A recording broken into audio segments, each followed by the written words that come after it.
સુરતમાં ઉનાળાની શરૂઆતમાં જ મચ્છરોનો ઉપદ્રવ વકરી રહ્યો છે। રાંદેર ઝોન વિસ્તારમાં મચ્છરોના ત્રાસ જોવા મળી રહ્યા છે। પાલનપુર, ભેંસાણ અને જહાંગીરાબાદના લોકોની આ ફરિયાદ છે કે સુરત મનપા હવે એક્શનમાં આવી છે। મચ્છરના ઉપદ્રવને હવે ડ્રોનની મદદથી તેનો નાશ કરાશે। તો એસએમસીના કર્મચારીઓ પહોંચી ન શકે તેવી જગ્યાએ ડ્રોનનો ઉપયોગ કરાઈ રહ્યો છે। ડ્રોન દ્વારા મચ્છરોના બ્રીડિંગ શોધી દવાનો છંટકાવ થઈ રહ્યો છે। સુરત મેયરની હાજરીમાં ભેંસાણથી ડ્રોનથી દવાનો છંટકાવ કરાયો અને આજે પ્રથમ 2 ડ્રોનથી શરૂઆત કરાઈ છે। મચ્છરના ઉપદ્રવને કંટ્રોલ કરવા માટે આગામી દિવસોમાં વધુ ડ્રોન દ્વારા ઉપયોગ કરી અને દવાનો છંટકાવ પણ કરવામાં આવશે।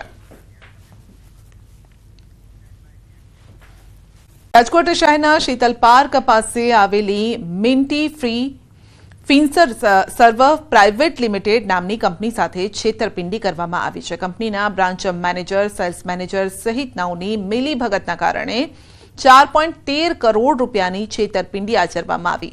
બેંકના જ કર્મચારીઓ દ્વારા મસમોટું કમિશન મેળવવા માટે 25 જેટલા વ્યક્તિઓ દ્વારા રજૂ કરવામાં આવેલા રેકોર્ડ ખોટા હોવા છતાં તેનો સાચા તરીકે ઉપયોગ કરવામાં આવ્યો તેમજ ખોટા દસ્તાવેજનો કંપનીમાં લોન લેવા માટે સાચા તરીકે રજૂ કરી લોન મંજૂર કરવામાં આવી। આ કૌભાંડ 2023થી ચાલતો હોવાનું ખુલ્યું છે। કંપની દ્વારા આ મામલે ફરિયાદ નોંધાવી છે। વધતી જતી અકસ્માતની ઘટનાઓને જોતા આરટીઓ દ્વારા ચેકિંગની કામગીરી કરાઈ રહી છે। અકસ્માતોને નિવારવા માટે ભાવનગર આરટીઓ દ્વારા જુદી જુદી ટીમો બનાવી ચેકિંગ કામગીરી હાથ ધરાઈ રહી છે। નિયમોનો ભંગ કરતા વાહન ચાલકોને કાયદાનો પાઠ ભણાવી મેમો આપી દંડ ફટકારાઈ રહ્યો છે। ફેબ્રુઆરી અને માર્ચ માસમાં આરટીઓ દ્વારા કરાયેલી વાહન ચેકિંગ કામગીરીમાં 1110 જેટલા જુદા જુદા વાહન ચાલકોને મેમો ફટકારવામાં આવ્યો તેમજ 54,56,225 ને દંડ ફટકારાયો છે। તો 50 જેટલા વાહનો ડિટેન પણ કરાયા છે। આરટીઓ દ્વારા વગર લાયસન્સ, પીયુસી, વીમો, રોંગ સાઇડ તેમજ ફિટનેસ વગર ચલાવતા વાહન ચાલકોને ઝડપી લેવાય છે કારણ કે વાહન ચાલક માટે તે પ્રાથમિક પુરાવો છે જેથી રોડ પર ચાલતા વાહન ચાલકોની સામે કાર્યવાહી કરાય છે। ફેબ્રુઆરી મહિનામાં 530 મેમા તથા માર્ચ મહિનામાં 750 જેટલા મેમા બનાવેલ છે।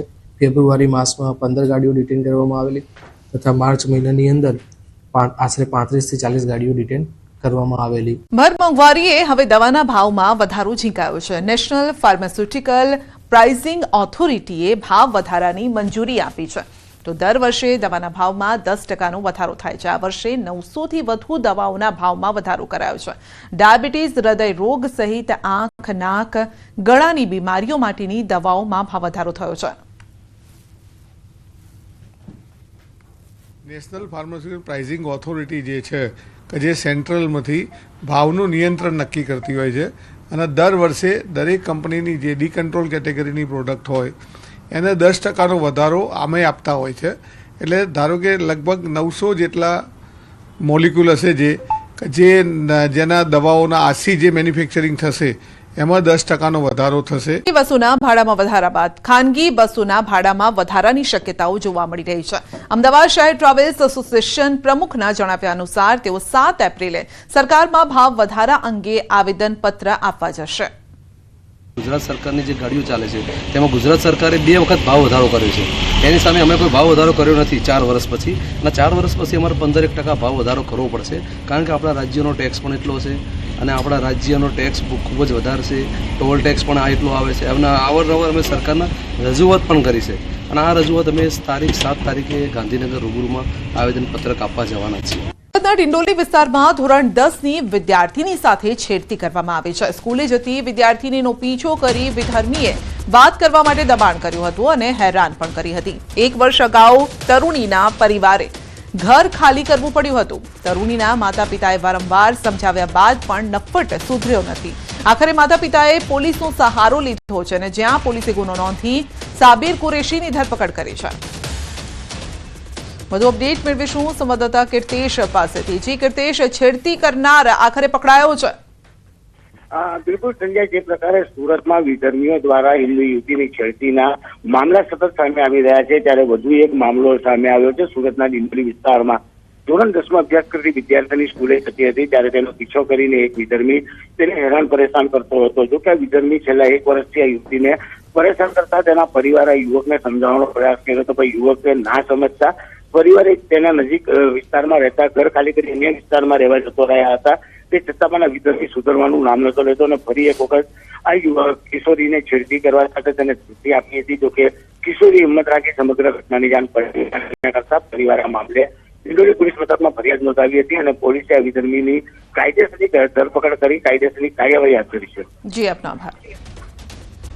યુવાનને હની ટ્રેપમાં ફસાવી 22 લાખ રૂપિયા પડાવવાનો મામલો છે. ગુનામાં ફરાર ગાંધીધામના કીડાણા ગામના દંપતીની ધરપકડ કરાઈ છે. ભુજ એલસીબીએ વડોદરાથી બંનેને ઝડપી લીધા અને આ પ્રકરણમાં અગાઉ કોંગ્રેસના નગરસેવક અને કોંગ્રેસ નેતા સહિત 3 લોકોની ધરપકડ થઈ હતી. તો અગાઉ આ અંગે જ વધુ અપડેટ મેળવીશું સંવાદદાતા મેહુલ પાસેથી. જી મેહુલ, હની ટ્રેપમાં ફસાવીને 22 લાખ રૂપિયા વસૂલ્યા તે પ્રકારની વિગતો સામે આવી છે. શું અપડેટ છે આ મામલે? ચોક્કસથી વાત કરીએ તો ભુજમાં યુવાનને હની ટ્રેપમાં ફસાવીને 22 લાખ રૂપિયા પડાવી લેવાના મામલામાં પોલીસને સફળતા મળી છે. ગુનામાં ફરાર જે ગાંધીધામ કીડાણાના જે દંપતી હતા તેઓની ધરપકડ કરવામાં આવી છે. ભુજ એલસીબીએ બંનેને વડોદરાથી ઝડપી પાડ્યા છે. આ પ્રકરણની જો વાત કરવામાં આવે તો અગાઉ કોંગ્રેસના જે નગરસેવક અને કોંગ્રેસના નેતા સહિત 3 લોકોની ધરપકડ પણ થઈ ચૂકી હતી. પોલીસે હાલ વધુ તપાસ હાથ ધરી છે. જી આપનો આભાર.